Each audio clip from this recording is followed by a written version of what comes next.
Hello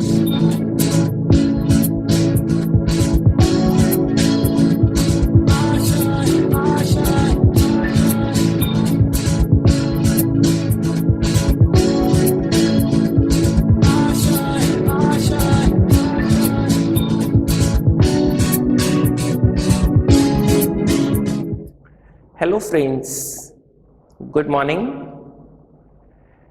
YouTube channel रणभूमि classes में आपका स्वागत है। हमारा डिस्कशन परसेंटेज को लेकर कंटिन्यू है। इस डायरेक्शन में अभी तक कुछ सही से हमने प्रयास किया है, बट और अच्छे लेवल्स के साथ, क्वेश्चंस के कुछ और अच्छे कंसेप्ट्स के साथ ये प्रयास अभी हमारा कंटिन्यू है। आप इस वीडियो का बेनिफिट लेने से पहले पिछले वीडियो से कनेक्टेड रहेंगे तो आपको ज़्यादा फायदा रहेगा। तो परसेंटेज के इस डिस्कशन में अपने आप को फिर से इन्वॉल्व करते हैं कुछ क्वालिटी क्वेश्चंस के साथ। Let us directly come to the questions now. Question हमारा आप नोटिस कर सकते हैं, इनकम और एक्सपेंडिचर की बातों को लेकर है। इससे रिलेटेड इससे पहले भी हम ऐसे क्वेश्चंस को करते आए हैं। How to solve this one? Person spend करता है 80% अपनी इनकम का। 80% स्पेंड करता है तो 20% क्या करेगा? सेव करेगा। इनकम कितना इंक्रीज किया गया? 35%। इनकम 100 से 135 किया गया। एक्सपेंडिचर कितना इंक्रीज हुआ? That increases by 37:1/2%, which is equal to 3/8 in terms of friction value. हम अच्छे से जानते हैं 37.5% का इक्विवेलेंट फ्रिक्शन कितने के बराबर बनता है? 3/8 के बराबर बनता है। ऐसी छोटी छोटी वैल्यूज को हमेशा हम कन्वर्ट करने में बिलीव करते हैं, जहां से क्वेश्चंस की रूपरेखा बदलती है और ये चीजें क्वेश्चंस की बेटर अंडरस्टैंडिंग में हमको काफी हेल्प करती है। इट मींस एक्सपेंडिचर अगर पहले 8 पार्ट था तो कितना इंक्रीज हो गया? वो 3 पार्ट इंक्रीज हो गया। पर्सन पहले कितना स्पेंड करता था? 100 के बेसिस पे 80 स्पेंड करता था। अब वो खर्चा कितना बढ़ेगा? 80 8 से रिलेट होता है तो 3 किससे रिलेट होगा? हमारा 30 से रिलेट होगा। खर्चा 30 का बढ़ा, इनकम 35 की बढ़ी। इट मीन्स 5 रुपए उसका क्या बढ़ेगा? सेविंग पार्ट बढ़ेगा। पहले 100 में से 80 का खर्चा था, 20 की सेविंग थी। अब सेविंग 20 से 5 बढ़ेगी। परसेंटेज सेविंग की बात करूंगा तो 5 की सेविंग 20 के पीछे 1/4 बनेगी। इन टर्म्स ऑफ परसेंटेज 1/4 कितने के बराबर होता है? 25% के बराबर होता है। तो यही क्वेश्चन की डिमांड है। By how much percent of his saving will increase? Answer of the question should be 25%. Questions को करते वक्त आप कौन सी बातों को हमें करना चाहिए, कौन सी बातों को हम स्किप कर सकते हैं, ऐसी छोटी छोटी बातों के अंदर खूब इफेक्टिव लर्निंग होती है। हम ऐसी बातों का ध्यान रखेंगे तो डेफिनेटली हम क्वेश्चंस में एक अच्छे पर्सपेक्टिव से उनको सॉल्व कर सकते हैं, इवन एग्जाम्स कंडीशंस के अंदर। What to do, what not to do, that is sometimes more important. I hope the idea is clear. Let us go for the next one. A new coach was appointed in the middle of a season for a football team. एक football team अपने seasons में matches खेल रही है और in between middle off season के बीच में एक वहां पे नया कोच आता है। आफ्टर ही टुक ओवर, जब वो आ जाता है नया कोच, द टीम वोन 80% of the 60 matches it played. Team कितना और प्ले करती है? 60 मैचेस खेलती है, जिसमें से 80% मतलब कि 48 मैचेस कोच के आने के बाद टीम जीतती है, but the overall success rate of the team was only 60%। अगर हम उससे पहले खेले गए मैचेस को भी इंक्लूड करते हैं तो जो ओवरऑल सक्सेस रेट बनता है वो हमारा कितने परसेंट बनता है? ओनली 60%। नाउ लेट अस सी क्वेश्चन क्या डिमांड करता है। Find the minimum number of matches the team must have played that season before the new coach took over. हमें बताना है नए कोच के आने से पहले मिनिमम कितने नंबर ऑफ मैचेस उस सीजन में खेले गए। इस मिनिमम वर्ड का यहां पे काफी इंपॉर्टेंस है। हमें अगर पहले के नंबर ऑफ मैचेस को मिनिमाइज करना है तो हमें उसकी इस ओवरऑल सक्सेस रेट को किससे रिलेट करना है? इस 48 से रिलेट करना है।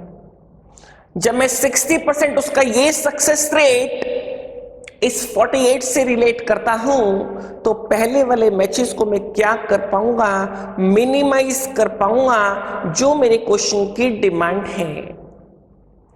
मैं 60% ये ओवरऑल सक्सेस रेट इस 48 जीते गए मैचेस से रिलेट करता हूं ताकि मैं नंबर ऑफ मैचेस को मिनिमाइज कर पाऊं। उसके लिए मुझे क्या करना पड़ेगा? जो पहले के मैच खेले गए हैं उसमें मुझे ये एज्यूम करना पड़ेगा कि वो सारे के सारे मैच टीम ने हारे हैं, तभी मैं इस डेटा को मिनिमाइज कर पाऊंगा। तो 60% of matches that is equal to 48, it means 100% की वैल्यू हमारी किससे रिलेट होती है? 80 मैचेस से रिलेट होती है। 80 मैचेस हम मान के चलते हैं उसने टोटल खेला, जिसमें 60% के हिसाब से उसका ओवरऑल सक्सेस रेट 48 मैचेस के बराबर बनेगा। नए कोच के आने के बाद कितने मैच खेले गए हैं? 60 मैच खेले गए हैं। तो नए कोच के आने से पहले जो मैचेस खेले गए वो हमने कितना कैलकुलेट किया है? That is the difference 20 that is. यही क्वेश्चन की डिमांड थी। Find the minimum number of matches the team must have played. Team ने इससे पहले नए कोच के आने से पहले कितने मिनिमम नंबर खेला है? 20 matches it was played. Question कहां से क्या चीज बोलने की कोशिश करता है उसके भावार्थ को समझना सबसे इंपॉर्टेंट है। क्वेश्चन में आपको कोई राइटिंग की आवश्यकता नहीं है, ये सब भी सिर्फ आपको बेटर कम्युनिकेट करने के लिए लिखा गया है। हमें इस डेटा को मिनिमाइज करना है तो कौन से डेटा को हम मैक्सिमाइज करें या कौन से डेटा को मिनिमाइज करें ताकि हम अपने पर्पस को सॉल्व कर पाए। तो उस क्वेश्चन के भाव को समझ के ये चीजें हम कंफर्टेबली अटेम्प्ट कर सकते हैं। I hope the question is clear. Let us go for the next one. फिर से इनकम एक्सपेंडिचर से रिलेटेड क्वेश्चन है। पहले भी ऐसे क्वेश्चंस हम करते आए हैं और इस बार ये कुछ अजीब सी परसेंटेज के साथ है, आप नोटिस करें। Income increases by 59%, expenditure increases by 67%. Let us try to simplify it. A person spends 7/8 of his income. ये फ्रैक्शन हम अच्छे से जानते हैं। ये परसेंटेज कितने के बराबर बनता है? 7/8 के बराबर बनता है। इट मीन्स 8 अगर उसका इनकम पार्ट है तो 7 क्या होगा उसका एक्सपेंडिचर पार्ट, और एक पार्ट उसकी क्या होगी 7। ये उसका इनकम पार्ट है, ये एक्सपेंडिचर पार्ट है, और ये उसका सेविंग पार्ट है, और ये उसका क्या है हमारा इनकम पार्ट है। आगे क्या बोलता है? इनकम को कितना इंक्रीज किया गया? 59% इंक्रीज किया गया। इनकम को मैं 59% इंक्रीज करने के लिए 1.59 से मल्टीप्लाई कर देता हूं। मल्टीप्लाई करता हूं, नोट है 72, 12.72 दैट इज। व्हाट अबाउट उसका एक्सपेंडिचर कितने परसेंट इंक्रीज करता है? 67% इंक्रीज करता है। 7 उसका एक्सपेंडिचर पार्ट है। 67% इंक्रीज करने के लिए मैं 1.67 से उसको मल्टीप्लाई कर देता हूं। 749 4 116 11.69 दैट इज। अब उसका इनकम 12.72 है, उसका खर्चा 11.69 है। ये जो डिफरेंस है, बाकी का डिफरेंस क्या बनेगा हमारा, ये उसका सेविंग पार्ट बनेगा, दैट इज 1.03। पहले सेविंग कितना था 1, अब कितना है 1.03। व्हाट इट मीन्स, सेविंग कितना इंक्रीज होता है उसका 3% उसका सेविंग इंक्रीज होता है। यही क्वेश्चन की डिमांड थी। परसेंटेज सेविंग में हमें चेंज बताना था इंक्रीज और डिक्रीज के टर्म्स में, तो इट इंक्रीजेस बाय 3%। तो हमें ऐसे फ्रैक्शंस के साथ नहीं डरना, ऐसी बातों को हम यूज कर पाए ठीक से समझ के। लेट अस सी, 59% को इंक्रीज करना है तो हम क्या कर सकते हैं, सीधा उस फिगर को मल्टीप्लाई कर सकते हैं 1.59 से। जब हमें 67% को इंक्रीज करना है तो हम कैसे मल्टीप्लाई कर सकते हैं, 1.67 से उसको मल्टीप्लाई कर सकते हैं। ऐसी छोटी छोटी बातों में काफी इफेक्टिव लर्निंग होती है, चीजों को सिंप्लीफाई किया जा सकता है। We can observe that. I hope the idea is clear. Let us go for the next one.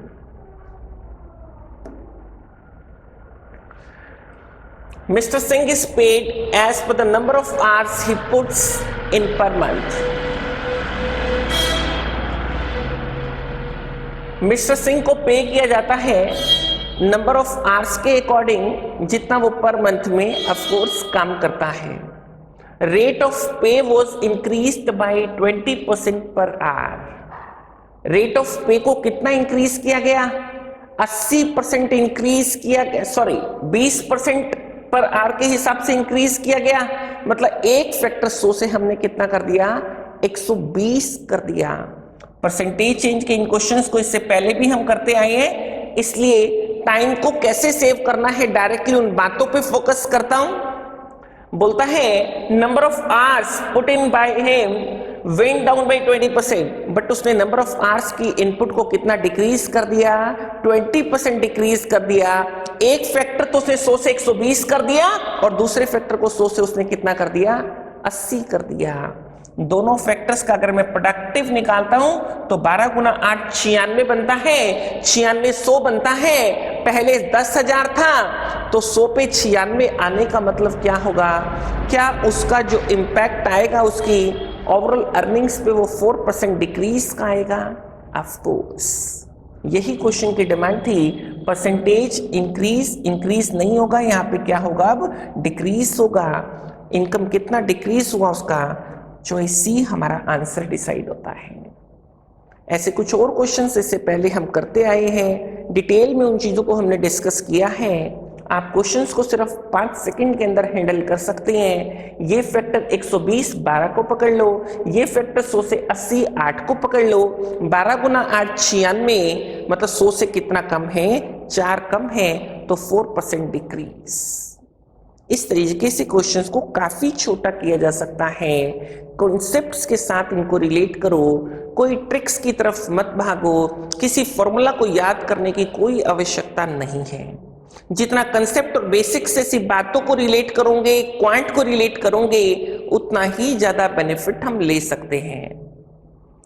Late us go for the next one. फिर से कुछ इनकम एक्सपेंडिचर की बातें हैं, सेविंग्स की बातें हैं। Person save 6% of his income. अगर मैं 100 रुपये उसकी इनकम मान के चलता हूं तो कितना सेव करता है वो 6 का सेविंग करता है, तो खर्चा कितने का करता है, 94 का। आफ्टर 2 ईयर्स, 2 साल में उसकी इनकम कितना हो गई, 15% बढ़ गई, 100 से कितना हो गई, 115 हो गई। बट सेविंग पार्ट कितना है, आज भी सेम है, आज भी वो कितना सेव करता है, 6 का ही सेविंग करता है। 6 का सेविंग करने का मतलब बाकी 109 क्या होगा, 109 उसका एक्सपेंडिचर पार्ट होगा। पहले एक्सपेंडिचर कितना था, 94, अब कितना है, 109। कितना इंक्रीज होता है, ये 15 का इंक्रीज होता है। ये डिफरेंस हमारा 15 बनता है और कितने पे होता है ये इंक्रीज 94 पे होता है 15/94 into 100 percentage change percentage increase in the expenditure जो हमारी क्वेश्चन की डिमांड है यहां से आप इसको कैलकुलेट करते हैं तो अप्रॉक्सीमेटली ये हमारा आता है 16%। जिस अकॉर्डिंग हमारे पास चॉइसेस अवेलेबल हैं ऑप्शंस के अंदर उस अकॉर्डिंग हम इसको कंफर्टेबली सिलेक्ट कर पाएंगे, डिसाइड कर पाएंगे, आंसर कर पाएंगे। आई hope the question is clear. Let us go for the next one. Monthly income of Ramesh is 5,000. He spends in the ratio. Ramesh अपने इनकम को किस हिसाब से खर्चा करता है? 2 पार्ट क्लोथ्स पे और 5 पार्ट फूड पे। टोटल 7 हिस्से में से 2 हिस्से खर्चा उसका क्लोथ्स पे है और 5 हिस्से खर्चा उसका फूड पे है। क्लोथ्स के प्राइस कितना इंक्रीज करते हैं? 10%। 2 रुपए का खर्चा 2 पार्ट का खर्चा 10% बढ़ाऊंगा कितना बढ़ेगा? 20 पैसा बढ़ेगा। 2 के पीछे 10%। What about food? फूड पे 5 का खर्चा करता है और वो खर्चा कितने परसेंट इंक्रीज होता है? It is increasing by 20%। 5 का 20% 1 रुपया। 1 रुपये 20 पैसे का उसका टोटल खर्चा बढ़ता है कितने के पीछे? 7 के पीछे। अगर then by how much percent his income should be increased, उसकी इनकम को कितने परसेंट इंक्रीज किया जाए कि उसके एक्सपेंडिचर की रेशियोज है वो हमारी क्या रहे? वो सेम रहे, वो अपने खर्चे उसी तरीके से पहले के जैसा करता रहे। What it means 1 रुपये 20 पैसा उसको अपने खर्चों में बढ़ोतरी करने के लिए उसके इनकम को बढ़ाने की जरूरत है कितने के पीछे? 7 के पीछे। तो 1 20 7 से हमारा कितने परसेंट के टर्म्स में रिलेट होता है? 120/7। इसके 2 जीरो डिनोमिनेटर में आएंगे जिसको कैंसिल करेंगे, जिसको फर्दर हम क्या लिख सकते हैं? 17:1/7%। दैट इज कि हम उसके इनकम को अगर इतना परसेंट बढ़ा देंगे तो अपने खर्चे को वो उसी लेवल पे मेंटेन कर पाएगा। क्वेश्चन में ये बात को भी अच्छे से नोटिस करें कि इसमें इस 5,000 का कोई रोल नहीं बनता। ये 5,000 का रोल कब पिक्चर में आता? जब मुझे क्वेश्चन को परसेंटेज के टर्म्स में ना ले जाके अमाउंट्स के साथ रिलेट करना होता। इन दैट केस हमको इसकी जरूरत रहती, तब क्वेश्चन का डायरेक्शन कैसे बनता? फिर हम रिलेट कर सकते थे 1 रुपये 20 पैसे की बढ़ोतरी उसको 7 के पीछे चाहिए तो 5,000 के पीछे इंटू 5,000 कर दे, तब जाके ये हमारा अमाउंट से रिलेट होता और फिर हम इसको अमाउंट से रिलेट करके क्वेश्चन की डिमांड को पूरा कर सकते थे। I hope the question is clear. Let us go for the next. Due to an increment of 20% the price of sugar. Question अच्छा है, डिफरेंट क्वेश्चन है। इस बार क्वेश्चन को प्रैक्टिकली समझने का भाव रखते हैं। सपोज कीजिए एक पर्सन का एक बजट है, 600 रुपये का बजट है, वो हर रोज चीनी खरीदता है 600 रुपये की, और आज फिर से दुकानदार के पास जब चीनी खरीदने गया तो दुकानदार उसको क्या बोलता है? चीनी का प्राइस कितना इंक्रीज हो चुका है? 20%। अगर उसको हर रोज के जितनी शुगर बाय करनी है तो उसको दुकानदार को कितना एक्स्ट्रा पे करना पड़ेगा? 120 रुपया। 600 का 20% 120 रुपया उसको एक्स्ट्रा पे करना पड़ेगा अगर उसको हर रोज के जितनी शुगर बाय करनी है। बट वो अपने इस बजट को नहीं बढ़ाता। वो क्या करता है? वो दुकानदार से बोलता है कि मुझे तुम क्या कर दो, हर रोज के मुकाबले चीनी ही कम दे दो। A person is able to buy 5 kgs less. दुकानदार उसको कितनी कम चीनी देता है? 5 किलो चीनी कम देता है, 120 रुपए का 5 किलो चीनी बन गया। अगर वो 120 रुपए और दे देता तो उसको चीनी कम ना मिलती, उसने 120 रुपए नहीं दिया तो उसको 5 किलो चीनी कम मिली। व्हाट इट मीन्स, 120 रुपए में 5 किलो चीनी का मतलब 24 रुपए पर केजी। ये आज का भाव है चीनी का इंक्रीज होने के बाद। This is 24 rupees per KG. ये इंक्रीज होने के बाद का भाव है, चेंज होने के बाद का भाव है। ये वैल्यू हमारी कितने परसेंट इंक्रीज हुई है? ये वैल्यू हमारी 20% इंक्रीज हुई है। 20% इंक्रीज होने का मतलब ये हमारी 120 की वैल्यू है। In terms of the original price 10/12 कर देता हूं, 100/120। तो यहां से क्या मिलेगा? मुझे मिलेगा ओरिजिनल प्राइस मिलेगा, and that comes to be ₹20 per KG.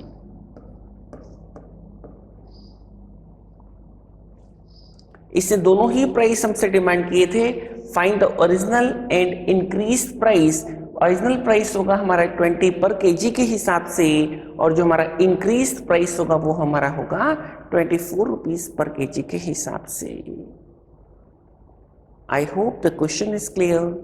Late us go for the next one.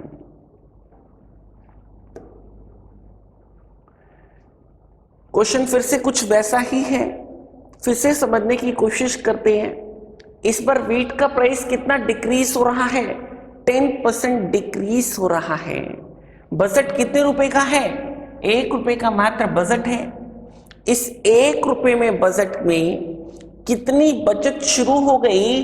10% के हिसाब से 10 पैसे की बचत शुरू हो गई।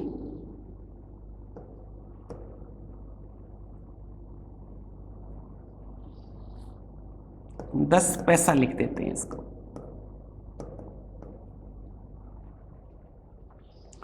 10 पैसे की जो बचत हुई उससे पर्सन ने क्या किया?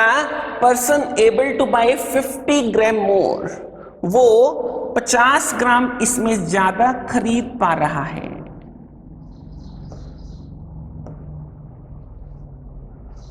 इट मीन्स आज के भाव में 10 पैसे में कितना हमारा वीट आ रहा है? 50 ग्राम वीट आ रहा है। ये प्राइस हमारा जो बना, ये रिड्यूस्ड प्राइस बना, ये आज का भाव बना कितने परसेंट रिड्यूस होने के बाद? 10% रिड्यूस होने के बाद। इट मीन्स ये वैल्यू हमारे कितने की वैल्यू है? 90% की वैल्यू है। अगर मुझे ओरिजिनल वैल्यू पे जाना है तो मैं क्या करूंगा? 100 से मल्टीप्लाई, 90 से डिवाइड, मतलब कि 10 से मल्टीप्लाई, 9 से डिवाइड। पहले के भाव में 100 पैसे के अंदर, मतलब कि 1 रुपए के अंदर कितनी वीट हमको मिलती थी? 450 ग्राम। यही क्वेश्चन की डिमांड है। उसने हमसे यही कहा है, find the amount of wheat a person was able to buy for ₹1 initially वो 1 रुपए में कितना वीट खरीद पाता था? वो डेफिनेटली 450 ग्राम खरीद पाता था। अब क्या होगा? वीट का प्राइस हमारा कितना कम हुआ है?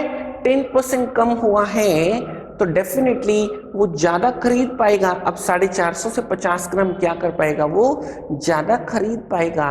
वो 500 ग्राम अब वीट खरीद पाएगा। बट क्वेश्चन हमारा था कि 1 रुपए में पहले कितना खरीद पाता है? Answer of the question should be 450 grams. I hope the question is clear. Let us go for the next one.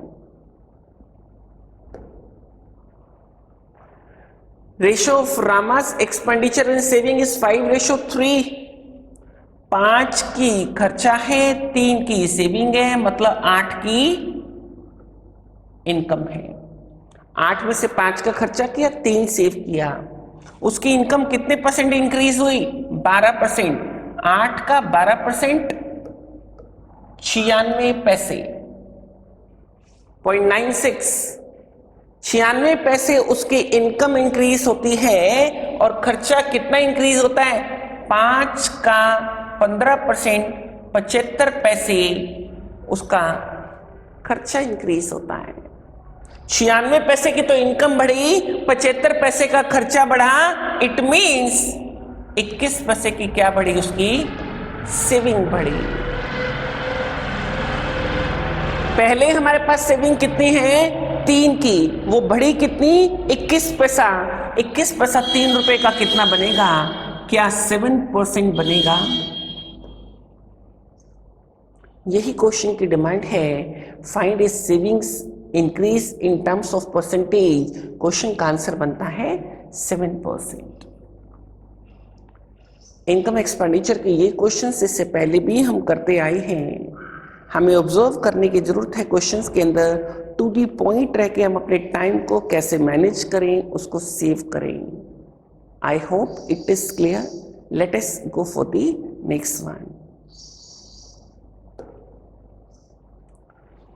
Question अच्छा क्वेश्चन है, थोड़ा स्टेटमेंट को ठीक से समझने की जरूरत है। A man's income is increase by 1200। उसकी इनकम को 1200 रुपए बढ़ाया गया। And at the same time the rate of tax to be paid to be reduce from 12% to 10%।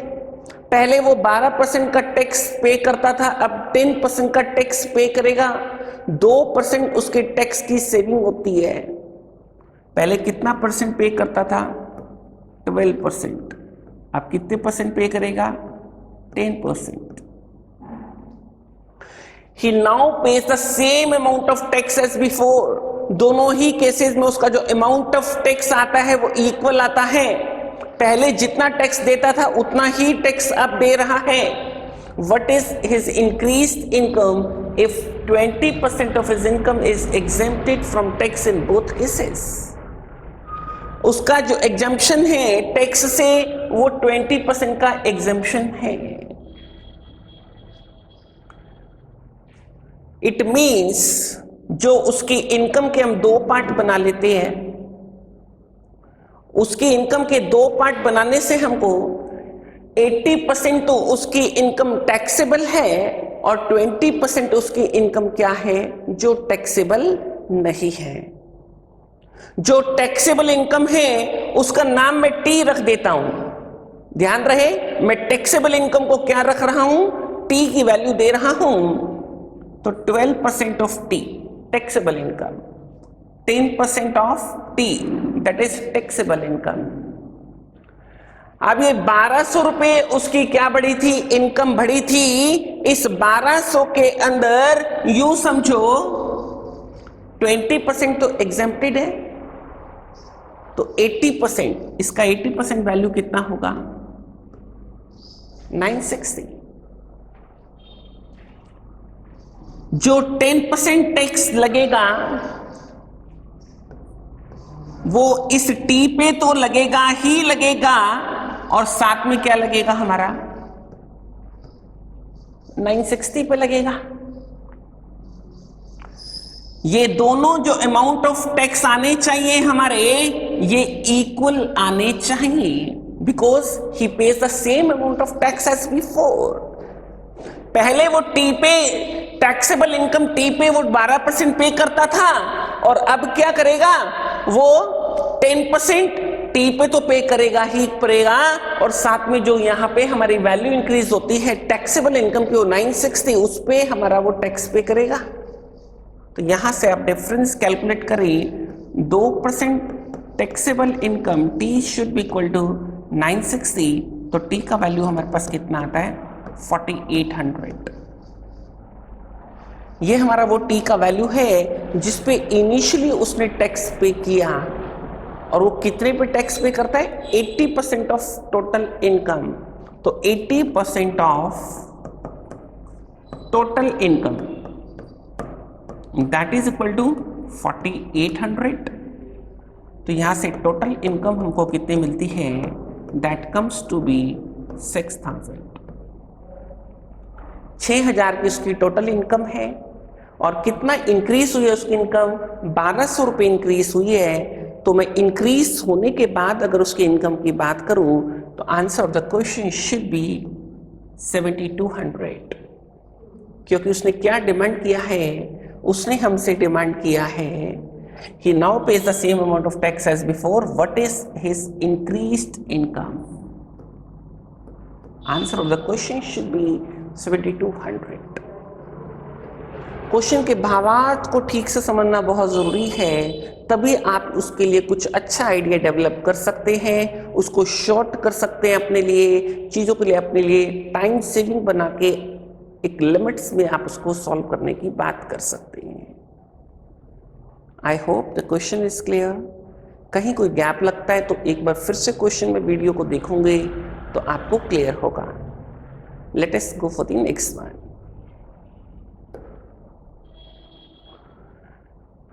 Question is, of the total number of candidates in an exam, 40% failed in the first subject.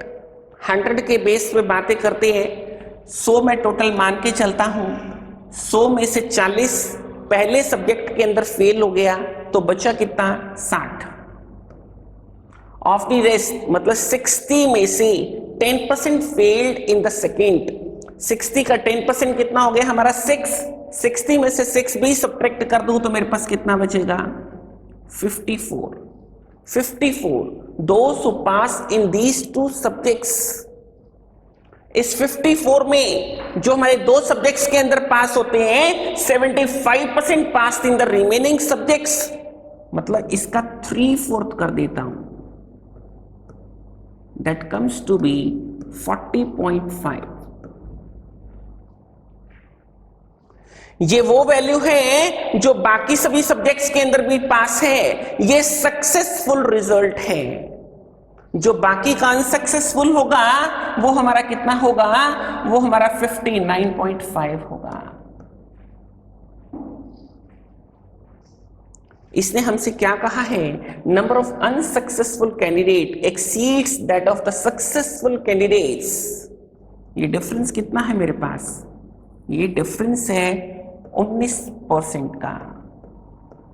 19% of total candidates that is equal to, ये difference कितना दिया इसने हमको 570। 19% की value 570 होने का मतलब total number of candidates हमारा कितना होगा, इट शुड बी 3000। 3000 का 19% कितने के बराबर बनता है, 570 के बराबर बनता है। I hope the question is clear. Let us go for the next one.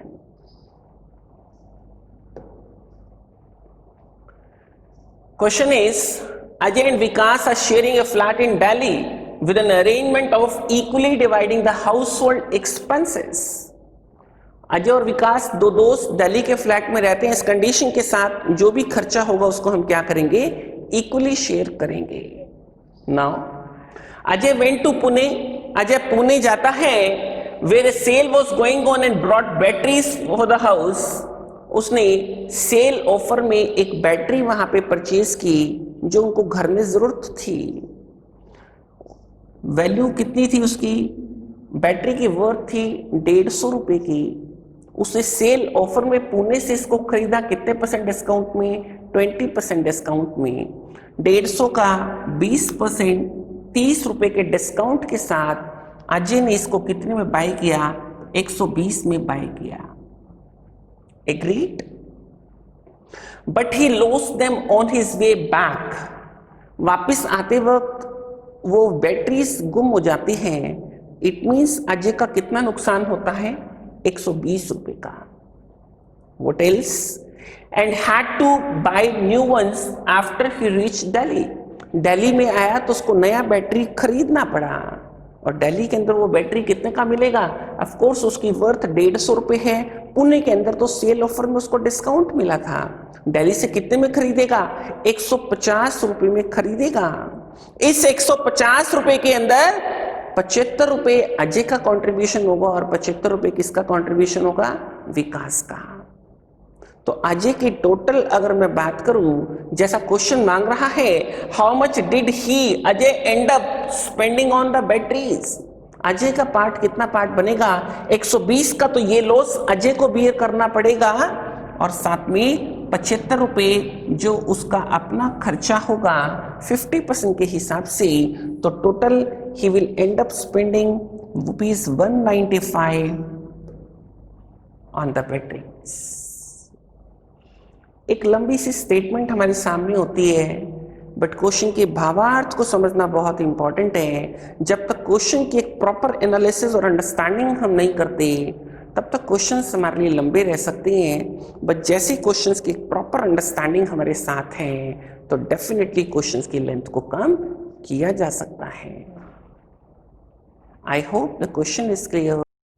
Friends, आज के डिस्कशंस को हम यहीं पे विराम देते हैं।